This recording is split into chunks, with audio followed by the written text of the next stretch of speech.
निम्नलिखित में कौन सी योजना वर्तमान सरकार की नहीं है? तो मेरे भाई इसका उत्तर हो जाएगा स्वच्छ भारत योजना भारत वर्तमान सरकार की नहीं है।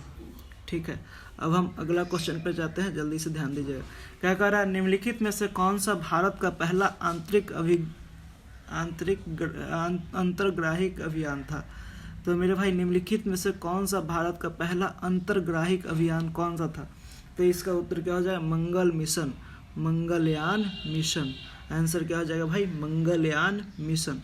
रुकिए हम इसका इंक बड़ा करते हैं और मंगलयान मिशन हो जाएगा इसका उत्तर। ठीक है, अब आगे बढ़ते हैं।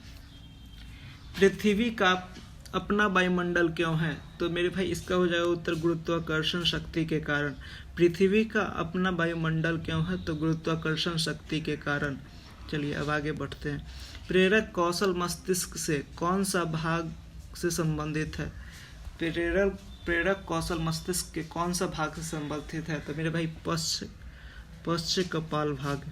कौन सा भाग से? पश्च कपाल भाग से। चलिए अगला बढ़ते हैं। प्रोटोजोआ के अलावा कौन सा एंजाइम प्राणी जगत के सभी सदस्यों में मौजूद है? प्रोटोजोआ के अलावा कौन सा एंजाइम प्राणी जगत के सभी सदस्यों में मौजूद है? तो मेरे भाई इसका उत्तर क्या हो जाएगा? एमिलेस। एमिलेस जो है प्रोटोजोआ के अलावा प्राणी जगत के सभी सदस्यों में मौजूद है। यह क्या है? एंजाइम था। चलिए 6ठा नंबर क्वेश्चन। तरल पदार्थ के क्वथनांक पर क्या होता है?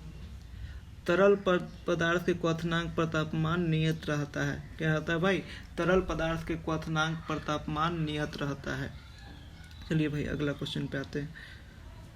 वातावरण का वह स्तर जो इलेक्ट्रॉन्स और धनात्मक आयन के कुछ अंशों के मिश्रण से बना है क्या कहलाता है? तो मेरे भाई आयनोस्फीयर कहलाता है। क्या कहलाता है जी? चलिए भाई आगे बढ़ते हैं।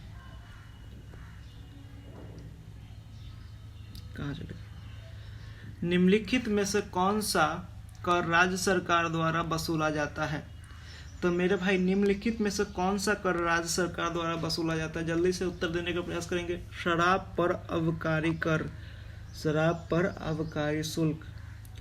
प्रश्न काल के बाद लोकसभा के किसी सदस्य द्वारा जनता के महत्व के किसी निश्चित विषय पर विचार विमर्श हेतु कार्यकारी का ध्यान आकर्षण के लिए रखा गया प्रस्ताव क्या कहलाता है? तो मेरे भाई इसका उत्तर जल्दी से बताइएगा। स्थगन प्रस्ताव कहलाता है। ठीक है, आगे बढ़ते हैं। मौद्रिक नीति का मुख्य उद्देश्य क्या होता है? तो मौद्रिक नीति का मुख्य उद्देश्य मूल्य स्थिरता के साथ आर्थिक विकास को प्रोत्साहित करना है। आगे बढ़ते हैं। 11 नंबर क्वेश्चन। वह एकमात्र वायसराय कौन था जिसकी हत्या भारत में हुई थी? वह एकमात्र वायसराय लॉर्ड मियो था जिसकी हत्या भारत में हुई थी। तो मेरे भाई इसका डिटेल हम सॉल्यूशन देते हैं।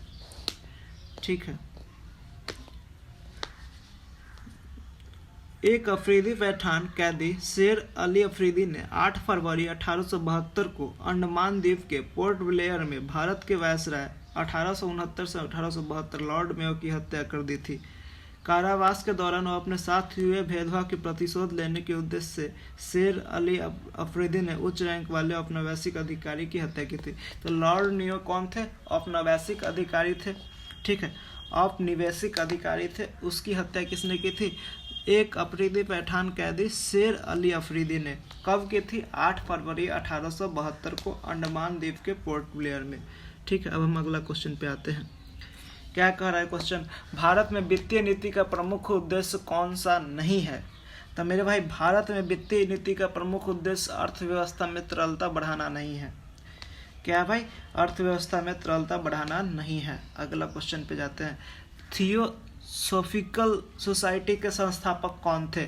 थियोसॉफिकल सोसाइटी के संस्थापक कौन थे? तो मेरे भाई थियोसॉफिकल सोसाइटी के संस्थापक मैडम ब्लावत्स्की थे। कौन थे भाई? Madam Blavatsky. इसकी स्थापना कब हुई? 17 नवंबर 1875 को। इसकी स्थापना कब हुई? 17 नवंबर 1875। भारत का प्रथम फील्ड मार्शल कौन थे? तो भाई भारत के प्रथम फील्ड मार्शल एस मानेकशॉ थे। यानी कि मेरा चौथा नंबर ऑप्शन सही है। देखिए 16, 14, 15 इसलिए नहीं कराया गया क्योंकि उस समय का क्या था? करंट अफेयर्स था। ठीक है, तो ये 2016 का हल प्रश्न पत्र जीके का है। ठीक है, 2016 CGL CBT 1 का है। ठीक है, अब आगे बढ़ते हैं। धरती सभी के लालच के लिए नहीं बल्कि सभी की आवश्यकताओं की पूर्ति के लिए पर्याप्त साधन उपलब्ध कराती है। यह कथन किसने कहा था? तो मेरे भाई यह कथन महात्मा गांधी ने कहा था। ठीक है, कि धरती सभी के लालच के लिए नहीं बल्कि सभी की आवश्यकताओं की पूर्ति के लिए पर्याप्त साधन उपलब्ध कराती है। यह कथन महात्मा गांधी का है। ठीक है, अगला बढ़ते हैं। रियो ओलंपिक्स में भारत के लिए पहला पदक किसने जीता? रियो ओलंपिक्स के लिए भारत में पहला पदक साक्षी मलिक जो एक पहलवान है उन्होंने जीता। ठीक है, आगे हम बढ़ते हैं। स्वास्थ्य को संकट में डालने वाला सबसे गंभीर वायु प्रदूषक कौन सा है? स्वास्थ्य को संकट में डालने वाला सबसे गंभीर वायु प्रदूषक कौन सा है भाई? सल्फर डाइऑक्साइड, यानी कि कार्बन मोनोऑक्साइड से भी ज़्यादा क्या है? सल्फर डाइऑक्साइड है। गहरे समुद्र के गोताखोरों की ऑक्सीजन आपूर्ति में हीलियम मिलाई जाती है क्योंकि हीलियम क्यों मिलाई जाती है? बताइए जल्दी से, इसका उत्तर बताइए। उच्च दाब पर नाइट्रोजन की अपेक्षा खून में कम घुलनशील होता है, इसलिए। ठीक है, टेरिलीन, एथिलीन, ग्लाइकोल और किस अम्ल का संघनन बहुलक है? तो मेरे भाई इसका उत्तर हो जाएगा टेरेफैथेलिक अम्ल का। आगे बढ़ते हैं। आईटी में डैश का अर्थ डाटाबेस में उपलब्ध डाटा सही और संगतपूर्ण है। तो मेरे भाई इसका उत्तर जल्दी से बताइएगा। तो मेरे भाई इसका उत्तर क्या हो जाएगा? Data integrity. क्या हो जाएगा भाई? इसका उत्तर डाटा इंटीग्रिटी। ठीक है, आगे बढ़ते हैं। कांच की एक प्लेट पर पानी की बूंद फैलकर एक पतली परत बन जाती है जबकि पारे की बूंद गोलाकार बनी रहती है, क्योंकि क्या हो जाएगा इसका उत्तर? क्योंकि कांच के साथ पारे की संभवतः इसकी अनुसिकता से अधिक होती है। चलिए इस क्वेश्चन को ध्यान से पढ़िए। कांच की एक प्लेट पर पानी की बूंद फैलकर एक पतली परत बन जाती है जबकि पारे की बूंद गोलाकार बनी रहती है। यह ऐसा क्यों होता है? क्योंकि कांच के साथ पारे की संबद्धता इसकी अनुशक्ति से अधिक होती है। आगे बढ़ते हैं। भारतीय महासागर में सबसे छोटा सा द्वीप कौन सा है? तो मेरे भाई भारतीय महासागर में सबसे छोटा द्वीप मालदीव है। कौन सा है? मालदीव। संसद की लोक लेखा समिति के अध्यक्ष की नियुक्ति कौन करता है? तो मेरे भाई संसद की लोक लेखा समिति का अध्यक्ष का नियुक्ति लोकसभा के अध्यक्ष करते हैं। ठीक है,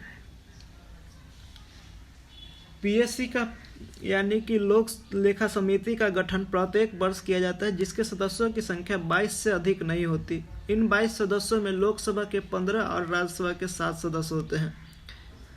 यह लोक लेखा समिति की शुरुआत कब हुई?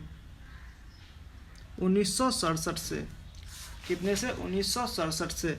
तो मेरे भाई आज भर के लिए इतना ही। तब तक हंसते रहिए, मुस्कुराते रहिए। जय हिंद। जीवन में दिशा लेते रहिए, खूब आगे बढ़िए। चलिए फिर मिलेंगे हम अगले वीडियो में अगले सेट के साथ।